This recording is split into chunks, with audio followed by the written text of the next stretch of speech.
Good day, everyone, on this nice and sunny summer day. Welcome to the webinar on training for safely working with di-isocyanates, in which I want to give you a latest update on where we are with the training courses.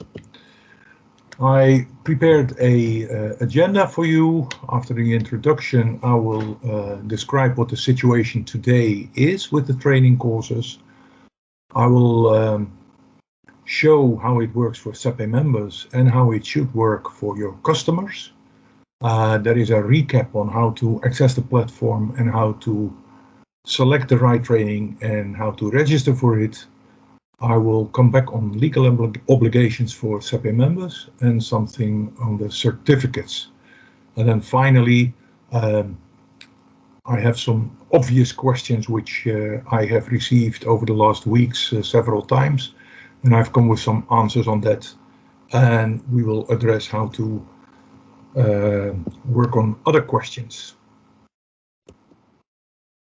So on October the 7th last year, there was a big webinar from VICA, CEPE and EFCC on the training courses for safely working with di-isocyanates. So what I want to do today is to give you a quick recap of what was discussed at that time, and give you an update on where we are today. The training has to be followed by workers who use products containing di-isocyanates. And today we only have less than 7 weeks left to meet the deadline of the 23rd of August this year. Last October, training courses were available in a number of European languages already, but due to technical problems, there were delays on the go-live of the other translations. But since last weekend, we now have 24 languages training courses, and you can find them on the website Safe Use Handling of Di-isocyanates.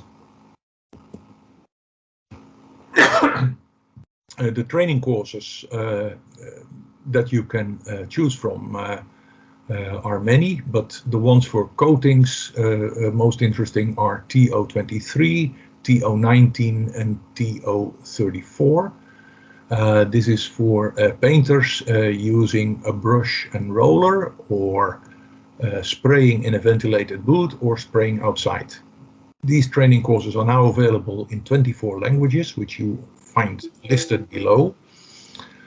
And the training courses for industrial users, so the T22, 18 and the 33,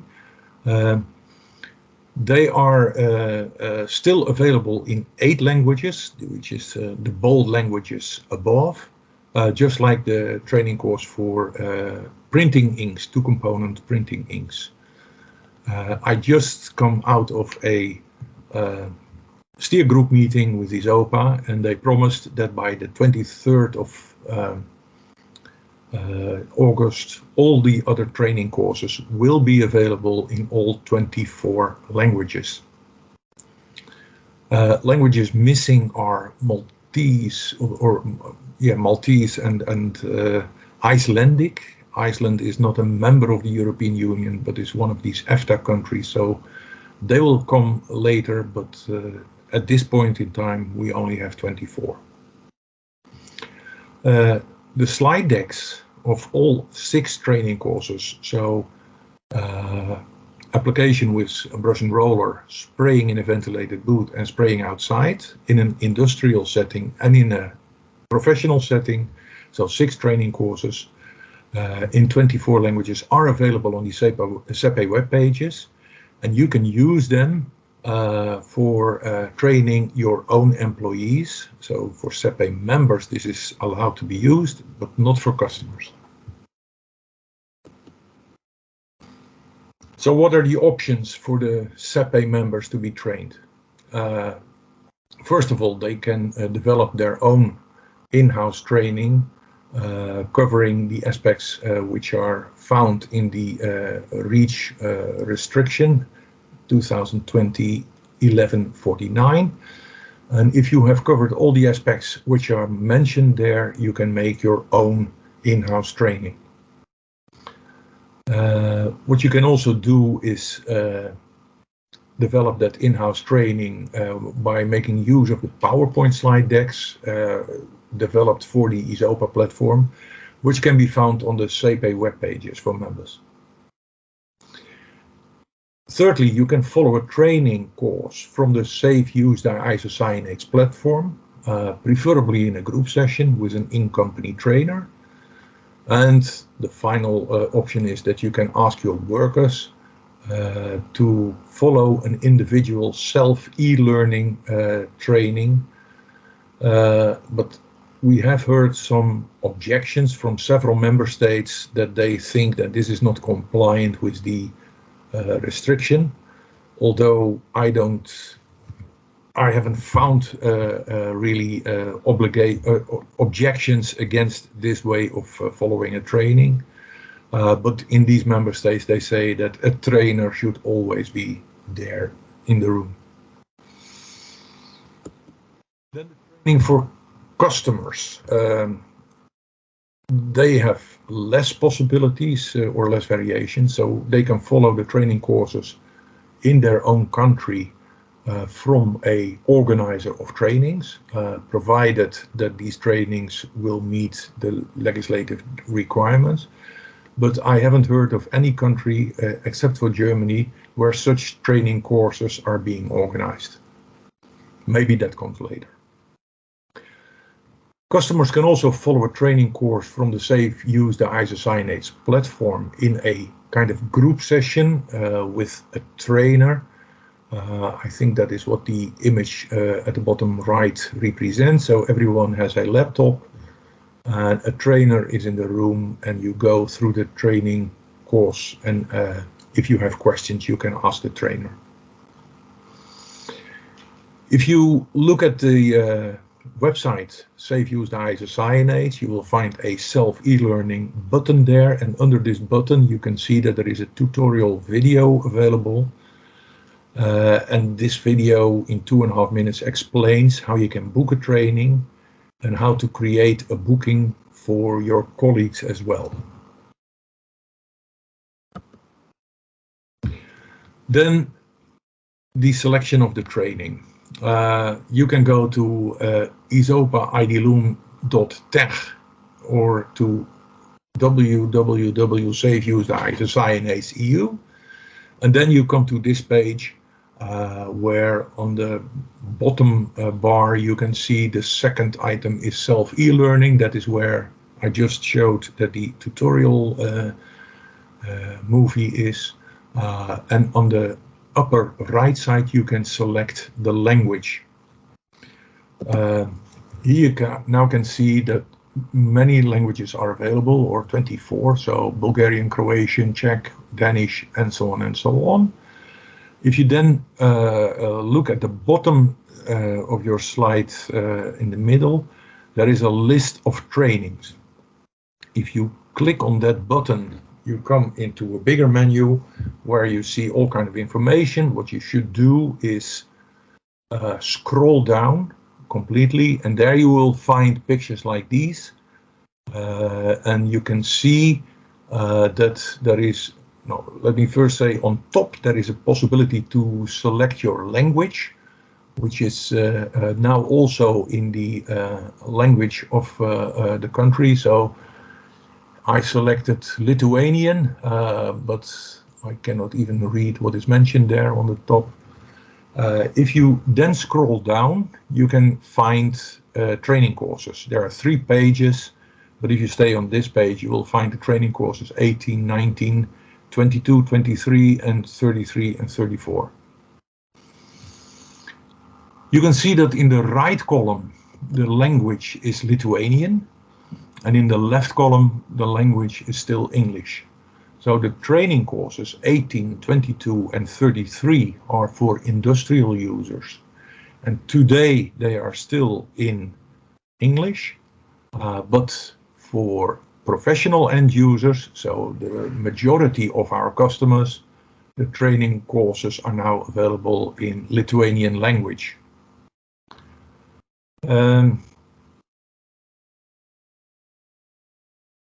That's what wanted to say in here. When you go to the next subject, let me first finish here. So after you have selected the training, you can see there is a green button to do the registration. And when you went through that instruction on how to register for the training, which is still in English only, but it's very straightforward on how to fill in the screens that come after this, and then you can continue. Let me say a few words about the legal obligation for translations. If you look at the text of the restriction, there are 3 articles where the supplier of products containing di-isocyanates, so that is you, CEPE members, have an obligation. I didn't copy the full text, but what is in italic comes from this restriction text. So Article 1b says that the employer should ensure that industrial or professional users have successfully completed the training on safe use di-isocyanate before they can use it. Article 2b says that the supplier should ensure that the substance and mixtures which are provided to the market contain information on the label, and on this label it should mention the phrase which is at the end of this paragraph: as from August 24, 2023, adequate training is required before the industrial or professional use. This sentence is already mandatory since February last year, so I don't think that this is a surprise for you. And the third obligation comes from Article 7 in the restriction. It says that the supplier shall ensure that the recipient is provided with training material of courses pursuant to paragraphs 4 and 5, which tells what the content of the training should be, in the official languages of the member state where substances or mixtures are supplied. The training shall take into consideration the specificity of the product supplied, including composition and so on and so on. So, as you can read here, there is a real obligation for suppliers that the training will be provided, will be available in the official language of the country. At this moment, we have almost everything in place. The only thing that is missing is the industrial training courses. We still need some 16 languages to go. We assume that this will be there before the deadline, but in case it would not be there, you can, and in case you get an inspector asking about your compliance with this article, you can say that you refer to the Safe Use di-isocyanate website, and you can show the training for professional users and not say too much about the industrial users in that case, or you can guide to the general training course, which is also found on the ISOPA website. If the training courses for industrial use would not be on time exactly, I expect that it will be just a delay of a few days with the speed that ISOPA is currently making in uploading new translations. Therefore, it's very important that we have pushed so long for having these translations available, although we realize that the date that they became available is a little bit late for all the companies and end users that still need to train all their employees before they can use these materials. Next, a few words about the certificates. When you have gone through the training on the ISOPA platform, you can acquire a certificate, and that means that you're going through a quiz of 10 questions, and if you have answered 8 of them at least correctly, then you can get a printed copy of a certificate. Showing that these certificates have been gathered by all employees working with isocyanate, may be an advantage of an employer during inspections from competent authorities. But the certificates are not mandatory in the REACH restriction.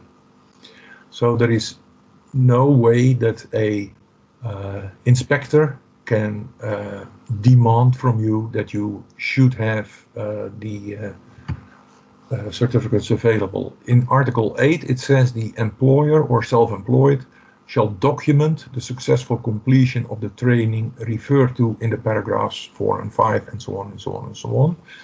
So if you have organized the training yourself, you should have, as employer, you should be able to document who was there, who followed the training, if they were able to follow the training successfully, or if they failed to understand what was mentioned there. And but the certificate, as supplied by the ISOPA platform, is not mandatory. Also, the ISOPA training platform is not mandatory if other training platforms or training courses become available. And as said, I haven't found any of them outside Germany. You could use them instead. Then I have to come to a few questions which have been asked for at least several times before. And I indicated in black what my opinion is, or the answer is that we have today. So first of all, why did this take so long?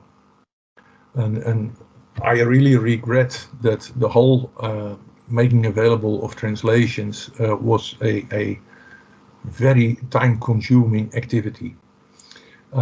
It was not in our hands. We contributed to the creation of several training courses already since 2018. And CEPE created 3 training courses for professional painters, which were much more dedicated on the actual painting process. By mid of 2022, I submitted them in September last year, and we contributed, also the National Paintmakers Associations contributed to the translation into 12 languages in September, October last year. But then, due to technical problems, the transfer of these PowerPoint presentations to a web environment lasted much longer than we had planned. This was caused not only by CEPE, of course, but on the platform there were over 50 training courses. They had to be translated into 24 languages, and there were training courses with over 200 slides. So there was a lot of documents to be transferred and uploaded onto the web environment, and they didn't have the capacity to do this. We pushed for this to speed up and speed up, and what we got were deadlines that every month were not met. But now, since last weekend, or since this weekend, we finally have them on the website. Another question. Some translations contain mistakes. Can you correct them, please? Well, we are aware of those, but it makes no sense at this point in time to try to correct them before the deadline. It's too much work. Every mistake needs multiple documents to be changed. And at this point in time, all the efforts are on the making available of translations rather than upgrading the current content of the material that is on the webpage. So what you need to do is, if you find a mistake which is nasty, you should report it to CEPE staff, and we will handle those at the point in time when there is capacity to improve the content of the training courses. Then a question I heard is, my work could be covered by 2 training courses. Do I need to follow both? And the standard answer is no. In principle, one training course should be enough. And the content of the training courses will deviate from one to another, but altogether the messages that you get are pretty much coherent. So if you are a painter and you also do work with adhesives from time to time, you don't go to an adhesive training course and a painter's training course. You simply decide where the impact or the risk is the highest, and I would say in the case of 80% painting and 2% of the work is gluing, I would follow the painter's course, and if it's the other way around, I would follow the adhesives course. Only when you have two totally completely different jobs with different exposure profiles, you could consider to follow two trainings. Then the question, where do I find the voucher code? Well, we know that in adhesives you can work with voucher codes. Also in some construction materials make use of voucher codes. But in CEPE we decided that we will not make use of this option. So there are no voucher codes for training courses for painters. Who should be the trainer for the in-company training courses? Well, if you look at the legal text, it says that such training shall be conducted by an expert in occupational safety and health with competence acquired by relevant vocational training. So what it really says, you should have someone who is a professional in occupational safety and health, and he could conduct a training. Many paint companies will have a person who qualifies for this. If you don't have that, then you should try to follow the training which are offered on the ISOPA website as well by trainers. What if I don't meet the deadline of 23rd of August? Well, workers should stop working with di-isocyanates until they have completed the training. If you are a little bit late with the training, so you have organized it and planned it to be executed on the 28th of August, this should look better to an inspector than if you don't know at all about your legal training obligations. So even if you should be a little bit late, please go ahead, start as soon as possible, even if you don't make the deadline, but at least get started with this initiative and don't sit back and lean back and wait until inspectors come around and ask you what you did to comply with this obligation. Another question, some quiz questions are difficult for my workers. Well, that can be the case. If you are working with really hazardous chemicals and you have very limited background in working with highly risky in a highly risky environment with hazardous materials, you should increase your knowledge.